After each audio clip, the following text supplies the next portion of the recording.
क्या योगी जी ने यूपी के अंदर जनसंख्या नियंत्रण कानून नहीं लागू किया? वही मांग हमारी थी। अमानतुल्लाह वो धमकी देता है उनके सर को कलम करने की, उसके ऊपर कार्रवाई नहीं होती, पर हाँ एक हिंदू संत अगर कुछ बोल देता है तो उसको जान से मारने की कोशिश की जाती है। जितने भी वहाँ वक्ता थे शांतिपूर्वक वो धरना प्रदर्शन अपना कर रहे थे। ऐसे बहुत से लोग हैं जिन्होंने सत्य की आवाज उठाई और उनको या तो इस दुनिया से मिटा दिया गया या तो उनको जेल में डाल दिया। क्या ये जन सैलाब देख के लोग घबरा गए? दिल्ली में हिंदुओं की हत्या कराने वाला ही अमानतुल्लाह खां है। वो पार्षद था ताहिर हुसैन जिसने दिल्ली में दंगे कराए। आपको क्या लगता है कि इनको ये लगता है कि हिंदू कमजोर है।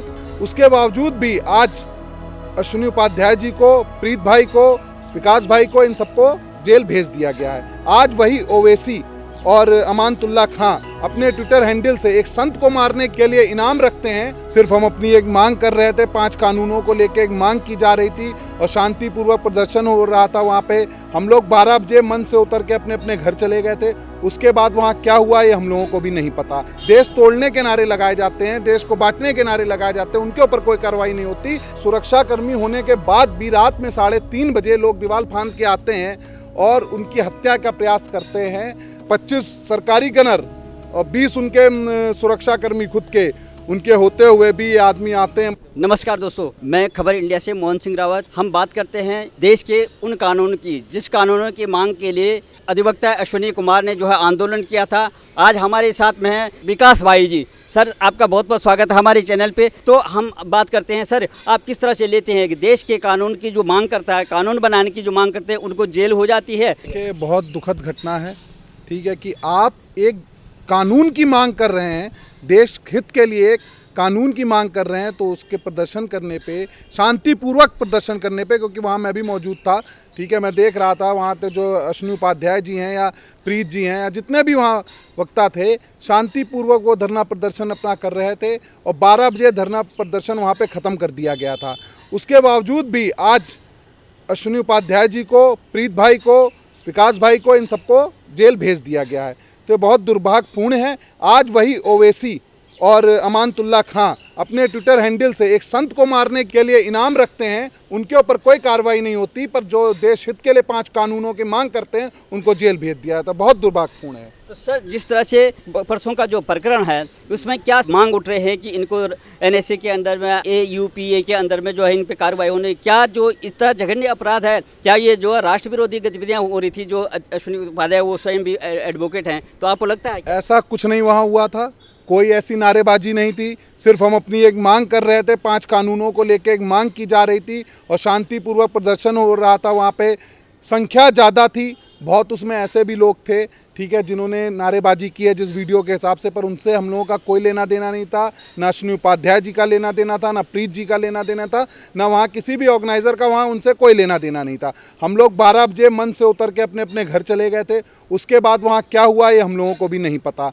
और रही बात की NSA लगाने की या देशद्रोह लगाने की, तो आप ये समझिए शाहीन बाग बन जाता है, 3-3, 6-6 महीने शाहीन बाग बनता है। वहाँ देश तोड़ने के नारे लगाए जाते हैं, देश को बांटने के नारे लगाए जाते हैं, उनके ऊपर कोई कार्रवाई नहीं होती। पर हम अगर शांतिपूर्वक कोई अपने हिंदुस्तान के अंदर हम शांतिपूर्वक कोई प्रदर्शन करते हैं, किसी चीज़ की मांग करते हैं, तो हमारे लोगों को जेल भेज दिया जाता है। सर ये जो संत हैं नरसिंहानंद सरस्वती जी, उन्होंने कुछ विश्लेषण किया था किसी विशेष धर्म के जो विसंगतियां हैं उनका एक विश्लेषण दिया था। तो उसके विश्लेषण सुन करके जो है अमानतुल्लाह खान जो दिल्ली सरकार में विधायक भी हैं और यहाँ के मुख्यमंत्री ये कासिम खास हैं, तो वो तो कहते हैं कि हम जो है संत के जो है ये सर कलम कर देंगे, तो उस पर कोई कार्रवाई नहीं होती है। देखिए यही तो दुर्भाग्यपूर्ण है कि आज संत को मारने की कोशिश की जाती है। एक विधायक दिल्ली का अमानतुल्लाह वो धमकी देता है उनके सर को कलम करने की, उसके ऊपर कार्रवाई नहीं होती। पर हाँ एक हिंदू संत अगर कुछ बोल देता है तो उसको जान से मारने की कोशिश की जाती है। यही दुर्भाग्य है हिंदुस्तान का कि अगर हिंदू अपने लिए कोई चीज़ की मांग करता है तो उसको जेल भेज दिया जाता है। ये कतई उचित नहीं है। एक संत जो है इसी प्रोटेस्ट के लिए बिहार से आए थे और उनको जो है टारगेट किया गया अनजाने में। जैसे कल बात हुआ था, नरसिम्हानंद जी कह रहे थे कि मेरे को टारगेट में, क्योंकि उन्हीं के कद काठे के लगते हैं संत, और उनको जो है चाकू से गोंद दिया गया। तो इसमें क्या लेते हैं इस दौरान आप? देखिए ऐसा है, दादरी के अंदर इखलाक की हत्या कर दी जाती है तो मोमबत्ती गैंग, अवार्ड वापसी गैंग, ये और जितने भी बॉलीवुड के अभिनेता अभिनेत्री हैं, खान गैंग जो है वहाँ का, वो सब सक्रिय हो जाता है। ठीक है, इंसाफ के लिए उनको यहाँ हिंदुस्तान में रहने से खतरा लगने लगता है आमिर खान जैसे लोगों को, कि वो ये बयान देते हैं कि हम हिंदुस्तान के अंदर सुरक्षित नहीं है। कल मैं डासना में था, मैंने भी महाराज जी से बात करी, तो आप ये देखिए कि 25 सुरक्षाकर्मी होने के बाद भी रात में 3:30 बजे लोग दीवार फांद के आते हैं और उनकी हत्या का प्रयास करते हैं, पर अनजाने में वो दूसरे जो संत वहाँ मौजूद होते हैं उनके पेट में आपका वो पेपर कटिंग वाला पेपर होता है, उससे पेट काट के आते तक बाहर निकाल दी। मैंने अपने हॉस्पिटल में मैं उनसे मिलने गया, मैंने अपनी आंखों से देखा जो वीडियो, आते उनकी बाहर अटकी थी, निकली थी, वो गला रहता हुआ था। अभी आज भी वो वेंटिलेटर पर ज़िंदगी और मौत से लड़ रहे हैं। तो ये बहुत दुर्भाग्यपूर्ण है और ये हर हिंदुओं को समझना चाहिए कि आज अगर आप एक नहीं हुए, अपने संतों की रक्षा के लिए आप खड़े नहीं हुए, तो ये कल को ये जिहादी, ये आपके रोहिणिया जो यहाँ अमनतुल्ला बसा रहा है, ये सब आपके घर में घुस के आपके माँ बेटियों को उठा ले जाएंगे और ये आपकी भी ऐसे ही हत्या करने का प्रयास करेंगे। तो ये हिंदुओं को ये बात समझनी चाहिए कि आज हमला एक आश्रम जहाँ इतनी सुरक्षा थी, 25 सरकारी गनर और 20 उनके सुरक्षाकर्मी खुद के, उनके होते हुए भी ये आदमी आते हैं। बताइए उनके हौसले कितने मजबूत हैं कि उनको किसी चीज़ का डर नहीं है। ठीक है, अंदर आके हत्या का प्रयास करते हैं। वो तो भगवान की कुछ ऊपर वाले की कृपा थी कि वहाँ उस समय महाराज जी नहीं थे, पर जो दूसरे महाराज जी थे वो भी बहुत शक्तिशाली और बहुत उनका मनोबल इतना अच्छा था कि वो आज अपनी जान को बचाने में कामयाब रहे, क्योंकि अभी इमरजेंसी में वहाँ यशोदा हॉस्पिटल में एडमिट हैं। और मैं बस सभी आपके चैनल के माध्यम से, ठीक है, सरकार से, मोदी जी से आग्रह करूँगा कि आप इस पे संज्ञान लीजिए, महाराज जी की सुरक्षा बढ़ाइए और जो निर्दोष लोगों को आपने जेल में भेज रखा है जंतर मंतर के प्रदर्शन के उसमें, उन लोगों को आप जल्द से जल्द रिहा करिए।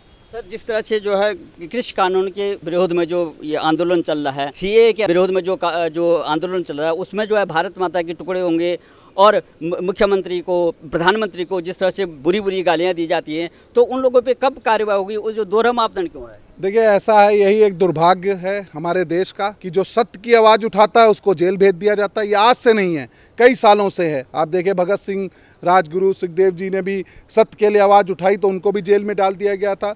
ऐसे बहुत से लोग हैं जिन्होंने सत्य की आवाज़ उठाई और उनको या तो इस दुनिया से मिटा दिया गया या तो उनको जेल में डाल दिया गया। बहुत दुर्भाग्यपूर्ण बात है ये हिंदुस्तान के लिए कि आज एक, अगर उस कानून की मांग तो सरकार भी करती है, क्या योगी जी ने यूपी के अंदर जनसंख्या नियंत्रण कानून नहीं लागू किया? वही मांग हमारी थी। अगर हम दिल्ली में उसके खिलाफ बैठ के प्रदर्शन शांतिपूर्वक कर रहे थे तो उसमें किसी को क्या दिक्कत हो सकती थी?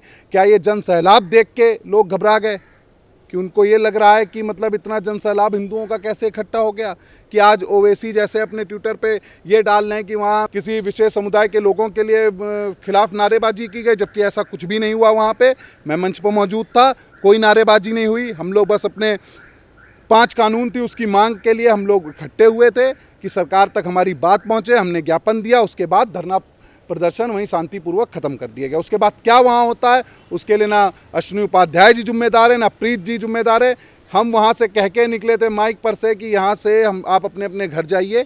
ठीक है, सबका धन्यवाद, आप अपने अपने घर जाइए। उसके बाद वहाँ कौन लोग आते हैं और वो किस पार्टी के होते हैं ये हमें नहीं पता, पर हाँ, हम लोगों में से वहाँ कोई नहीं था। अधिवक्ता अश्विनी कुमार जी के लिए अभी ट्वीट आया है ये अमानुल्लाह खान का। वो कहते हैं कि इन हैवानों को जो है इन पे NSA लगना चाहिए, UAPA लगना चाहिए और पुलिस वालों को बोला, पुलिस को बोला कि फॉर्मेलिटी ना निभाई, इनके पे सख्त से सख्त कार्रवाई हुआ। दूसरी तरफ जो है अलीगढ़ विश्वविद्यालय में भारत विरोधी नारे लगते हैं, JNU में लगते हैं।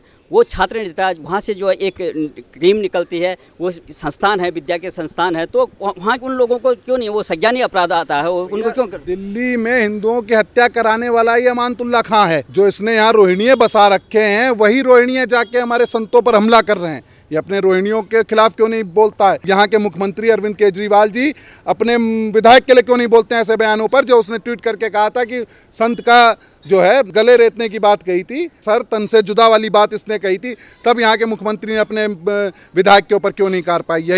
यही आम आदमी पार्टी की सरकार है, यही के वो मुख्यमंत्री और यही का वो पार्षद था ताहिर हुसैन, जिसने दिल्ली में दंगे कराए।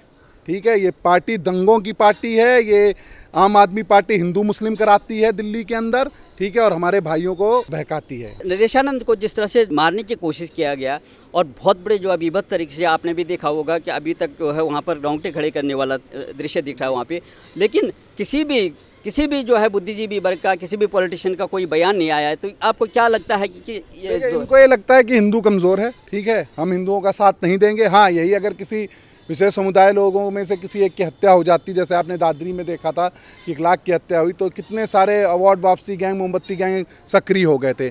पर आज किसी हिंदू संत की हत्या होती, चाहे वो दिल्ली के अंदर हो, चाहे गाजियाबाद के अंदर हो, चाहे वो महाराष्ट्र के अंदर हो, पालघर में जैसे संतों की हत्या हुई, उसके ऊपर इनमें से कोई गैंग नहीं बोलता, ना इंसाफ की मांग करता है। पर हाँ, यही किसी मुसलमान इंसान की हत्या हो जाती है तो उसके लिए ये सब मोमबत्ती लेके खड़े हो जाते हैं। इनको देश सुरक्षित नहीं लगता है। धन्यवाद।